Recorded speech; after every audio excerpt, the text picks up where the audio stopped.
दोस्तों नमस्कार, कैसे हो आप सब। आशा करता हूँ अच्छे होंगे। दोस्तों आज है दिन वेडनेसडे का और आज डेट है 14 जून 2023 और दोस्तों अभी टाइम हो रहा है शाम के 7:35 हो चुके हैं और मैं आ गया हूँ द्वारका सेक्टर का ये वेलकम होटल के पास में हूँ और आ रहा हूँ मतलब इधर से सेक्टर 21 की तरफ से आ रहा हूँ।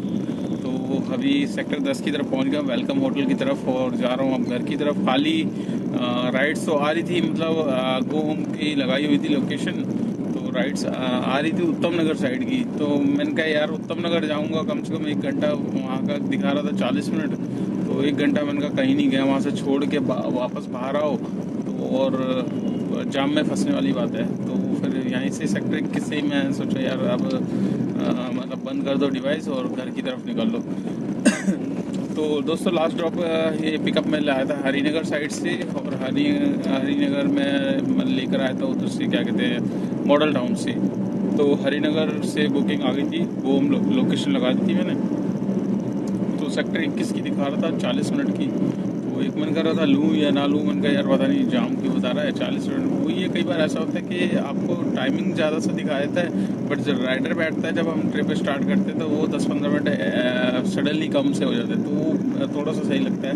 हमें यही लगता है कि यार ट्रिप्स में जो लंबी ट्रिप है ना उसमें 1 घंटा लग जाए, बाकी जो छोटी छोटी ट्रिप्स हैं उनमें आधा घंटे में अगर ड्रॉप कर दें तो वो बेस्ट है हमारे लिए, हम एक आध राइड और एक्स्ट्रा कर सकते हैं। तो दोस्तों आज मैं मॉर्निंग में निकला था, करीब आज निकल गया था मैं 8:15 बजे निकला था। तो 8:15 बजे क्योंकि मुझे चलाना था लोकल ही द्वारका में, क्योंकि मैडम का पिकअप भी था नोएडा साइड का। तो 10:30 तक मेरे को सेक्टर 12 पहुंचना होता है मैडम का पिकअप लेने, तो इसलिए लोकल ही चला ली थी। तो लोकल आज ऊबर में आ गई थी, वहीं से आपका मटियाला रोड से उत्तम नगर मतलब मेरे घर के पास से मटियाला से। तो पहली ट्रिप मेरे पास आई सेक्टर 9, ये आपका इंदिरा गांधी हॉस्पिटल है जो वहीं पे ड्रॉप किया मैंने। उसके बाद कोई ट्रिप ना ऊबर में सही सी लग रही थी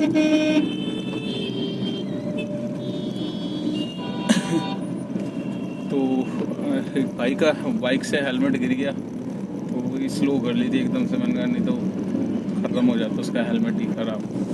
तो दोस्तों पहली ट्रिप छोड़ी इंदिरा गांधी हॉस्पिटल, उसके बाद ट्रिप्स आ नहीं रही थी, मतलब दूर दूर की दे रहा था।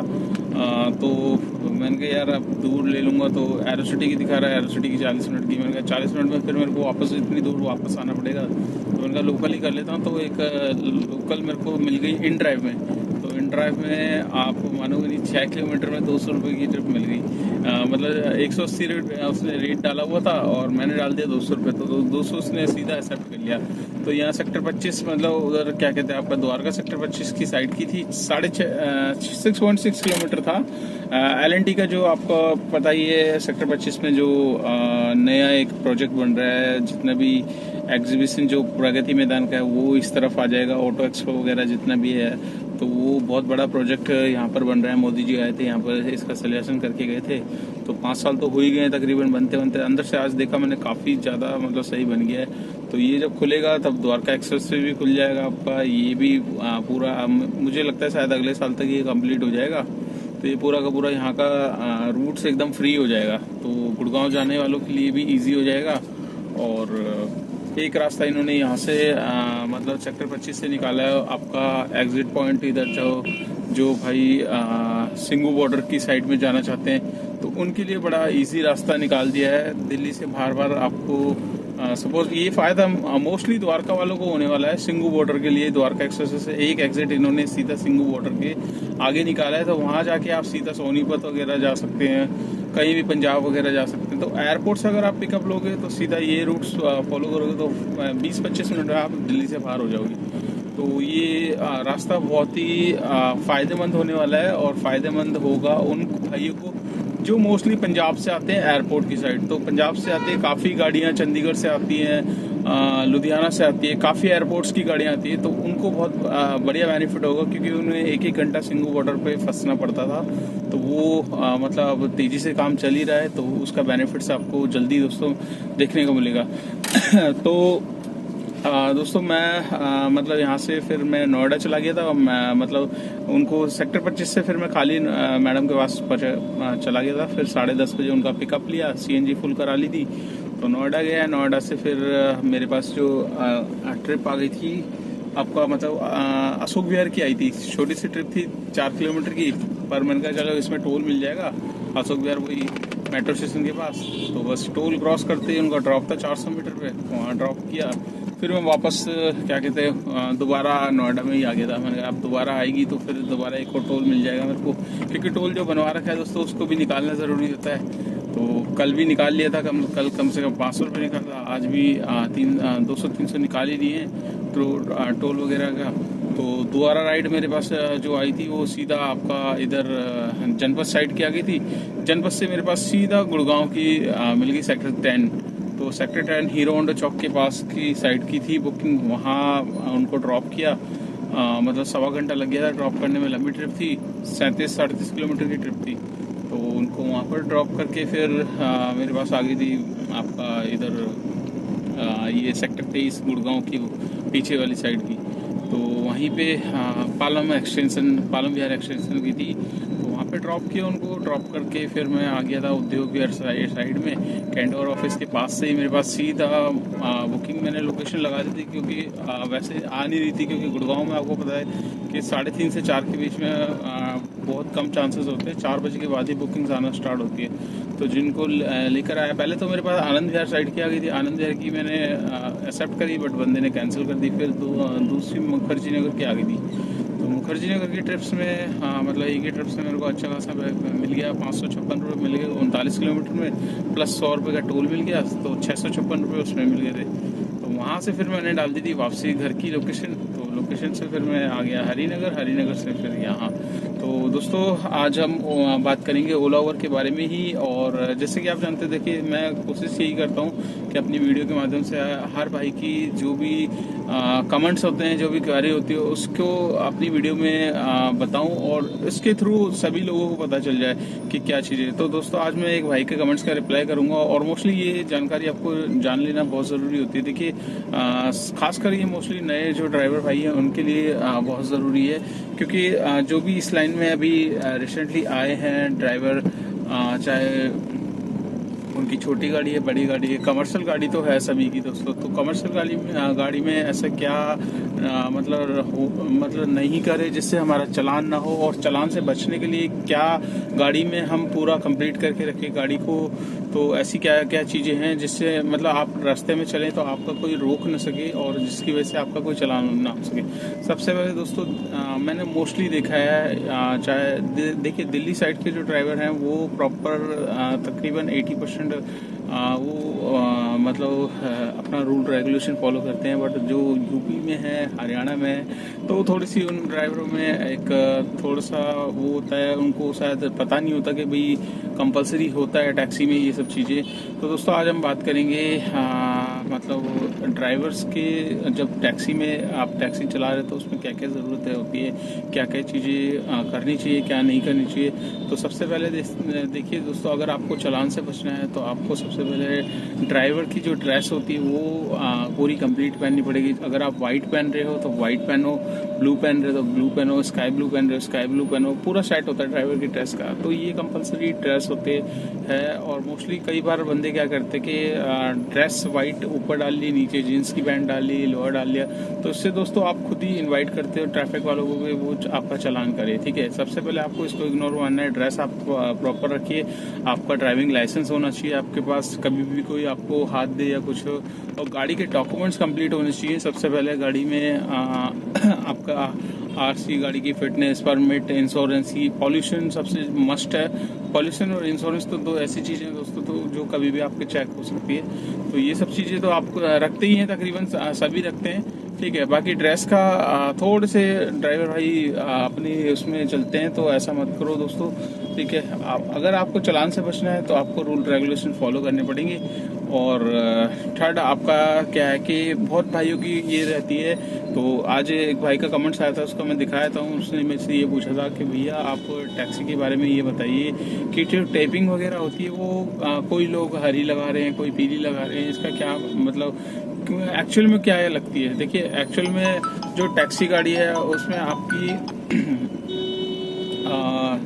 साइडों में देखिए, राइट साइड और लेफ्ट साइड में आपका येलो स्ट्रिप जो होती है वो भी रेडियम वाली जो चमकती है, वो वाली आपकी होनी चाहिए, वो आप लगा सकते हैं। वो कितनी लगानी है, पूरे में भी लगा सकते हैं, थोड़ी 1 फुट आप ले सकते हैं पूरा, तो उस हिसाब से लगवा सकते हैं दोनों साइड में, दोनों साइड के दरवाजों पे, ठीक है। नीचे लगा लो या ऊपर लगा लो, और आगे की तरफ वाइट वाली पट्टी जो होती है वो लगा सकते हैं आप, और स्टॉपर लगा लीजिए, येलो कलर का स्टॉपर जो है येलो में लगा सकते हैं आगे की साइड में, ठीक है। और पीछे आपकी एक रेड पट्टी होनी चाहिए। तो रेड का क्या मतलब होता है, रेड का देखिए इससे क्या है कि दूर से हाईलाइट हो जाती है, कभी आपकी मतलब अंधेरे में गाड़ी चल रही हो या लाइट्स में कुछ दिक्कत हो, तो आपका एक हाईलाइटर का काम करता है। और ये ट्रैफिक मतलब गवर्नमेंट के उसमें एज पर सभी को लगाना पड़ता है टैक्सी में, और जो नहीं लगाते उसका फिर आपको पता ही है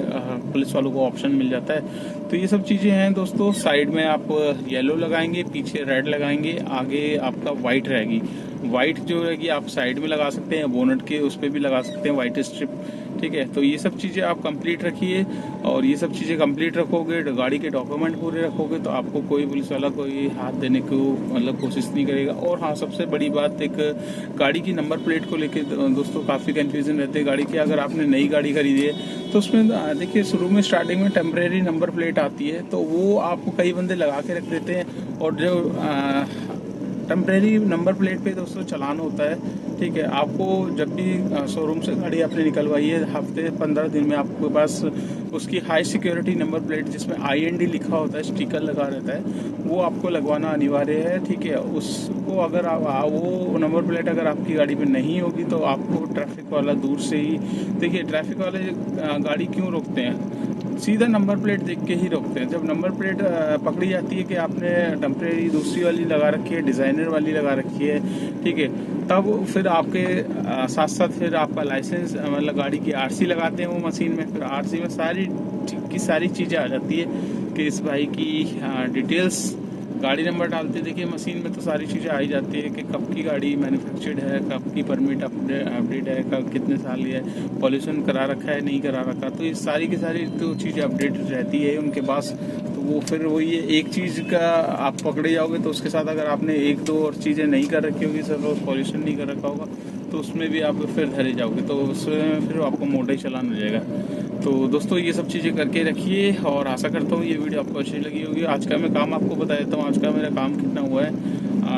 ज़्यादा कुछ नहीं हुआ, पर फिर भी जितना होता है उतना मैं बता देता हूँ। यहाँ पर आप देख सकते हैं 1449 रुपये का मेरा काम है, जिसमें आपका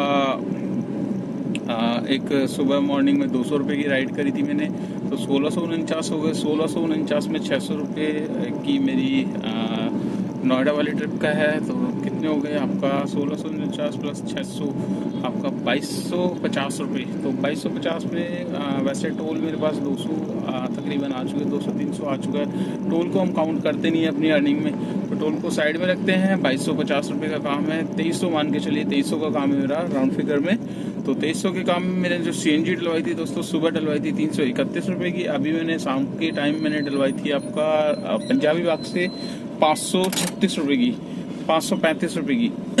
तो 336 और 535 आपके हो गए 570, 870 रुपये। तो तकरीबन 870 राउंड फिगर अगर आप मान के चलिए 900 रुपये तक की CNG तकरीबन मैंने डलवा चुका हूँ, तो जिसमें से मेरी आधी CNG अभी पड़ी हुई है, ठीक है। और सुबह जब डलवाई थी मैंने तब मेरे पास थी ऑलरेडी 200 रुपये की CNG, तो 1000 रुपये तक की CNG लग चुकी है। 1000 में मेरे पास पड़ी है 300 रुपये तक की CNG। तो अभी जो CNG खर्च हो चुकी है 700 रुपये तक की मेरी CNG तकरीबन खर्च हो गई है, और काम हुआ है 2300 रुपये का। तो 700 रुपये 2300 में से निकालेंगे, बचेंगे आपका 1600 रुपये। 1600 रुपये में से 200 रुपये और निकाल लेंगे गाड़ी की maintenance, fitness permit, insurance, tyre history में बहुत सारी चीज़ें होती हैं दोस्तों, तो 200 रुपये उसमें से भी निकाल लेंगे, बचेंगे 1400 रुपये। तो आज की इनकम है 1400 रुपये की नेट। इसमें मुझे तो किसी को कुछ नहीं देना।